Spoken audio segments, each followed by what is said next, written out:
The only thing we have to fear is fear itself. The National Weather Service has issued a severe thunderstorm warning. Welcome to the Common Sense Practical Prepper Podcast, where prepping doesn't have to be complicated or expensive. Coming to you from a well-defended off-grid compound high in the mountains. Coming to you from his Florida room in Richmond, Virginia. Neither off-grid nor well-defended, unless you count as chickens and cats. Here is your host, Keith. Hello again, everybody, and welcome back to the Common Sense Practical Prepper Podcast. My name is Keith, and this is episode 36. Today is Tuesday, February 21st, 2023. Have a lot to get to, so I will jump right into it. Gas here in Central Virginia is right at $3 a gallon. I actually saw it at $2.97 a couple days ago. Let me get the selfless self-promotion out of the way. I am still on the Twitter at prep_podcast, or you can always search Common Sense Practical Prepper Podcast as well. If you wish to email me, ask me a question, or just shoot the bull, Gmail address, practicalpreppodcast@gmail.com. Okay, let's talk about 3 unidentified objects that last week the U.S. military shot down, like Huron, one over Canada, and there was another one somewhere else. It has been determined that these 3 objects were not surveillance balloons from China. They were not some sort of high-tech drones that were flying around collecting intelligence. And according to President Biden, these 3 objects were most likely balloons tied to private companies, recreation or research institutions that studied weather or were conducting other scientific research. So let me get this straight. We shot down 3 unidentified objects. We didn't know what they were out of an abundance of caution, I guess. So we did not take the time to try to determine exactly what they were before we shot them down. Now, one of these balloons was a test balloon, or a balloon that this ham radio club, and check out this name, they are the Northern Illinois Bottle Cap Balloon Brigade. Try to say that 3 times quickly. The Northern Illinois Bottle Cap Balloon Brigade. I can't even say it. So they send these balloons up, and here's the quote. That's a big part because when the atmosphere is right, it helps us know where the radio signals go, where they can bounce radio signals off, and they could talk to people further distances from where they are. So they send these balloons up, it, transmit some data back down, lets them know where the layers are. I have no idea what I'm saying, but just a bunch of stuff in the atmosphere that allows them to tweak their little ham radio signals, talk to people further away. The same time one of these 3 objects was shot down and destroyed was the same time that this Bottle Cap Balloon Brigade quit receiving data from their balloon. Okay, so this is how the meeting goes from the Northern Illinois Bottle Cap Balloon Brigade. All right, everybody, let's settle down. Everybody have a seat. We got a lot to get to. I hereby call to order the 35th meeting of the Northern Illinois Bottle Cap Balloon Brigade. Mary, we're going to go ahead and dispense with reading the minutes of the last meeting, and we'll get right down to this week's business. It has come to our attention that the Biden administration has shot down our $13 balloon with a $400,000 Sidewinder missile. At the time the missile was launched, very soon after that, we lost contact with Balloon 5, which was up in the atmosphere, sending down a bunch of data and a bunch of signals to help my Bottle Cap Balloon Brigade ham radio club send our signals farther and talk to people further across the world. We, rest in peace, Balloon, and we are taking up a collection. We have a GoFundMe set up to purchase another balloon. Balloon 6 will hopefully be purchased through Amazon and be airborne and hopefully not shut down in the next 2 weeks. So there you have it. A hobby balloon from a ham radio club was shot down. Now, this is my opinion. These 3 things were shot down very soon after we allowed the Chinese spy balloon to fly halfway across the world, over the poles, over Canada,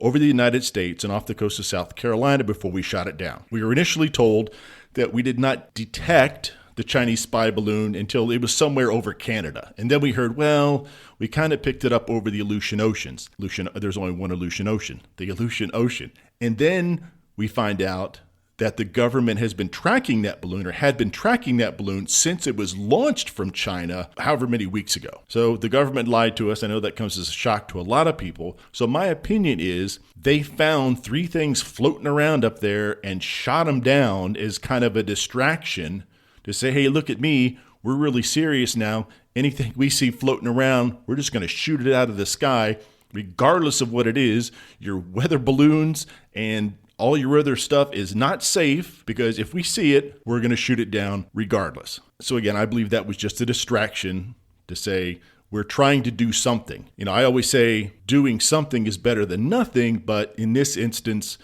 don't do that. Don't just shoot something out of the air to say, well, look, I shot this one down.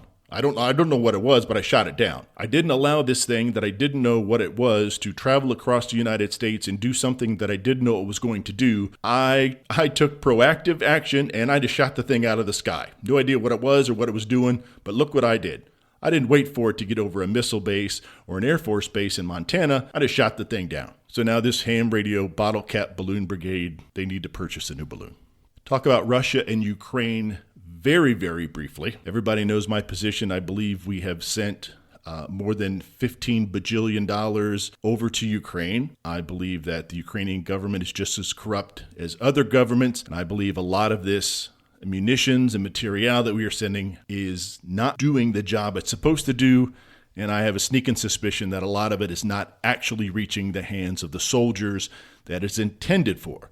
Now, President Biden made a surprise visit over to Kiev yesterday, the day before yesterday, with the time change. The United States gave Russia only a few hours notice that Air Force One was going to be flying to Kiev. So basically they said, hey, Putin, don't shoot us down. We're sending the president of the United States into a war zone that we are not directly fighting. We have no troops on the ground that we know of in Ukraine, so we're fighting a proxy war. We know that, but please don't shoot us down. And we're going to leave in about 10 or 12 hours. And once we get out of Russian airspace or whatever, Ukrainian airspace, then the game's back on. So Biden went there, handshake, photo op, and promised again, we're going to send $15 more bajillion, and the U.S. government is going to fund the Ukrainian side of the Ukrainian-Russian war forever, basically. It's never going to stop. I thought of something the other day. Guess who is going to foot the bill when, assuming Ukraine wins, who is going to foot the bill to rebuild Ukraine? I'll give you 3 guesses, and the first 2 don't count. We are also funding the pensions of some Ukrainians. I find that very hard to believe, given the economic condition that we are currently in here, that we are not only funding the war, we are also going to pay the retirement plan, the pensions, for let's just say a bunch of Ukrainian government workers. Never mind the homeless veterans here in the United States. Never mind all the crime and homelessness and everything else is going on in a lot of major metropolitan cities. Let's just send $1 bajillion more to fund the 401k for a bunch of people over in Kiev. I'm sorry, Kyiv. You're supposed to say Kyiv. You can't say Kiev. So Kyiv. So we're going to fund a bunch of people's pensions over in Kyiv. Last question or last observation. Why is it that we don't see any footage, any reporters that are embedded with the Ukrainian army? I'm not saying anything other than that. Other than a couple YouTube videos from, is it The Sun, I think, of these drones dropping these grenades on these Russian soldiers in these trenches. And these are horrendous videos. War's not pretty, I get it. But dropping these white phosphorus, these Willie Pete grenades into these Russian soldiers in these foxholes and watching them burn, or dropping these grenades from, maybe 300 or 400 feet. These guys are good. These drone guys, they got the wind. They take the wind into account. These things they literally almost hit their mark every single time. Those are the only things that I'm seeing. I've seen a couple other YouTube videos. There's some Americans with their cameras that are actually fighting alongside the Ukrainians. But I'm not saying it's going to be, broadcast on CNN like Desert Storm, the first Gulf War, where, you literally had, CNN and all these reporters on top of these armored personnel carriers flying across the desert. You look to your left and your right and there's hundreds of tanks and there's planes and missiles flying everywhere. But where is it just a bunch of people running around house to house? And from the air, from these drone shots, I mean, the landscape is just pockmarked with bomb craters. I mean, towns are completely destroyed. So you think there'd be footage of like 300 or 400 soldiers doing this, planes flying over here, but I don't know what's going on. I don't know why there's a lack of footage. You would think they would have that. They would try to broadcast that. They would try to get that out to everybody that they can to help garner support for the war effort, for their fight against Russia. But anyway, I'm not saying anything other than just that. It's just really weird. War sells and blood and gore sells, and that gets mouse clicks and that gets ratings. But don't see, you get a guy from one of the major networks, he's in Kyiv with his helmet and an air raid siren goes off, run into the shelter. But you don't get this, I'm Mike Jones with CNN and I'm embedded with the 3rd Battalion of the whatever Ukrainian army, and we're on the front lines of whatever city with shots are fired and things are blowing up all over the place. I'm not seeing any of that. I said I was going to be brief and I was not, so my apologies on that. Okay, prepping. Talk a little bit about solar. So we talk about prepping, you need to have food, water, shelter, and then some sort of power plan, power management plan, electricity, things to run the things that you need to have when you're in a, either a shelter in place situation or a bug out type of situation. You need power, you need electricity. So I watch a lot of YouTubers, like I spoke in the last podcast, poweredportablesolar.com. Ben he's out west somewhere. He has a fantastic YouTube channel. Minuteman Prep is his YouTube channel. And then poweredportablesolar.com is his website. Will Prowse, he also is a YouTuber. He has a very, very good channel. Goes very in depth in a lot of things, but he also keeps it very simple for people like me to understand electricity, because I do have a healthy respect for electricity. I was electrocuted when I was in college, putting up a ceiling fan in the room at my fraternity when I yelled down the hallway for one of my fraternity brothers to flip the breaker for room 1, and he flipped the breaker for room 101, took down the existing light fixture, and as I untangled the wires, I grabbed the hot with one hand and the was it hot and cold? Anyway, I grabbed the 2 leads, each with between my pointer finger and my thumb. I completed the circuit. And let me tell you, that was not a good feeling. So I get all my information from the professionals.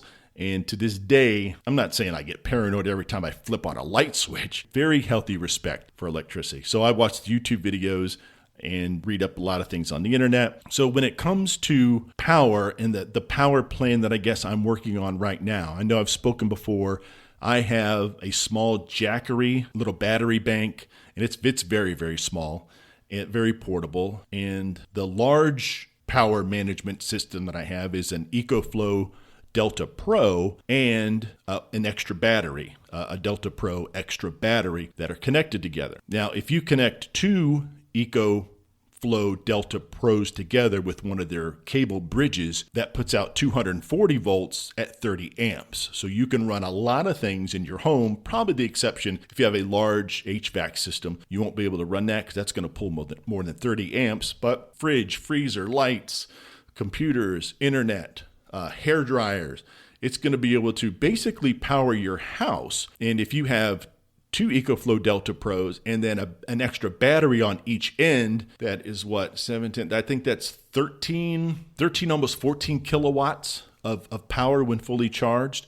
And that's, 240 at 30 amps. That is a lot of power. Now you couple that with solar, having a solar array on your roof or something portable or a ground array in your yard, you then have the ability to replenish that power management system, the Delta Pros and the extra batteries. And you may not be able to keep everything topped off depending on the load, but again, depending on the solar array, depending on the panels, depending on the angle of the sun and all that good stuff, you have a very good chance of being able pretty much to run your house as you need it and still have maybe a little bit left over. Now, if you have a couple cloudy days, you may run into a deficit, may have to turn off a few extra lights, power down the computers, anything that might draw what they call like a phantom draw of power. So if you have something plugged in like power strip and it's in the on position, it's going to be pulling a few watts. Even though the TV's off, the Xbox is off, whatever, it's still going to be drawing just a tiny bit of power. So in a situation where you need to conserve as much power as possible, you go ahead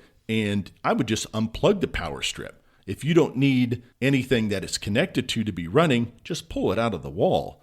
And that saves you a couple watts here and a couple watts there. And if you have a lot of things plugged in, that is going to add up over time. So I purchased a ground mount or a ground array from Signature Solar out of Texas. It was $279. It was EG4 is the brand name that they work a lot with. And I have purchased other ground mount, rackings or arrays before and had a very bad experience, missing parts, missing pieces. They didn't fit together, very, very flimsy. It was kind of like an erector set and it just did not work at all. Total piece of trash. Well, Signature Solar, in my opinion, does not sell trash. And this particular ground mount got some really good reviews. So I got it and I watched a video, another YouTuber, Country Living Experience. He is a homesteader in East Texas. So it's Country Living Experience. He does so many different things. Gardening, freeze drying. He has an enormous solar array. He purchased all of his products from Signature Solar, and he has several videos where he actually, again, explains it, dumbs it down to my level, dumbs it down to the Keith level, that I can actually understand what he's doing and why. Very important to size your solar system. Basically, you need to say, hey, this is how much I want to run.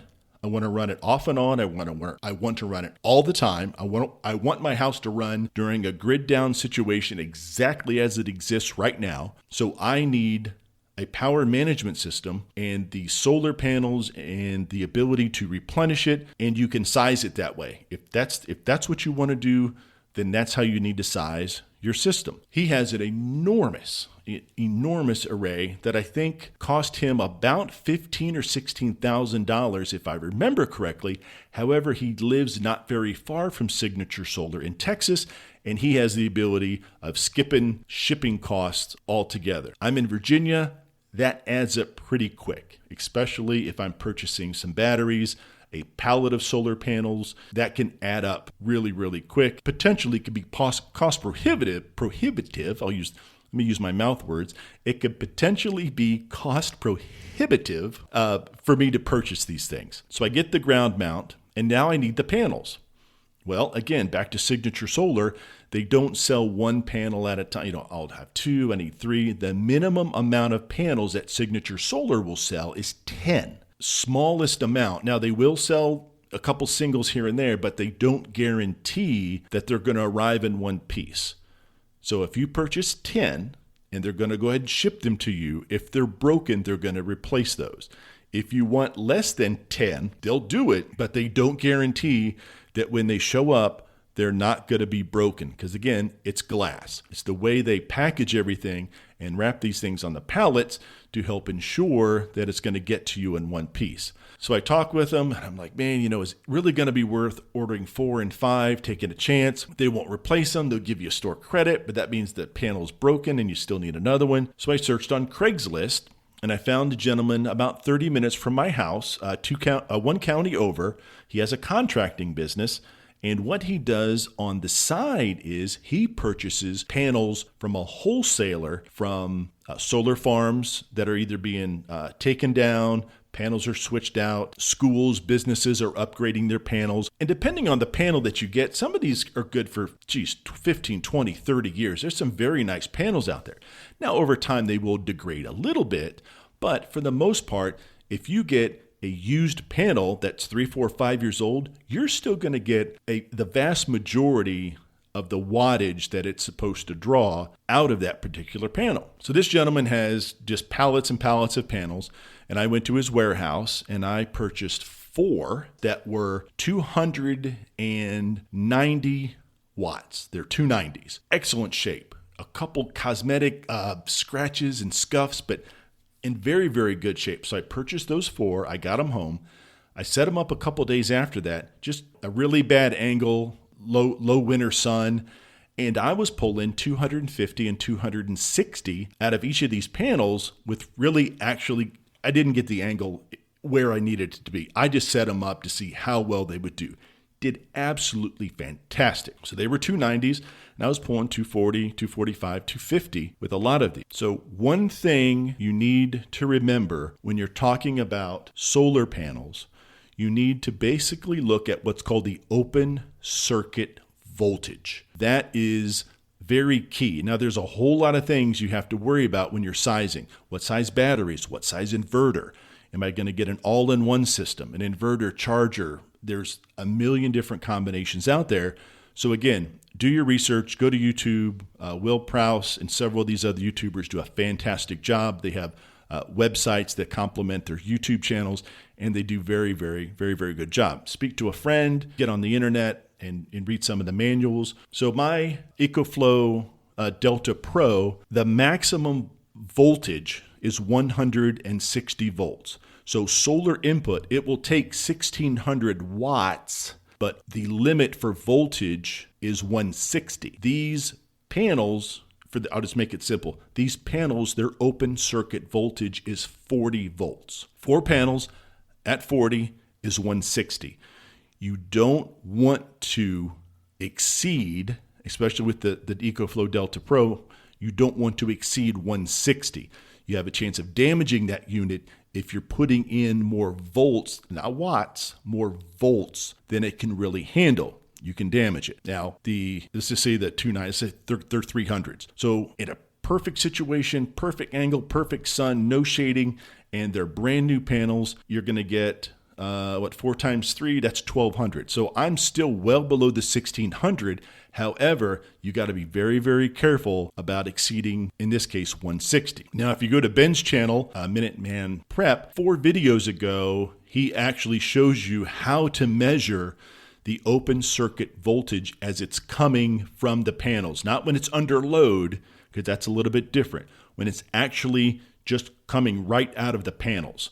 And you can see, depending on the age of the panel, the sun, the angle, you can very easily, if you're not being careful, you can exceed that. And in this case, he was actually talking about the Delta Pro. You can damage the unit. So this ground mount that on Country Living Experience, this gentleman made it portable. In a sense, he did not sink concrete pilings.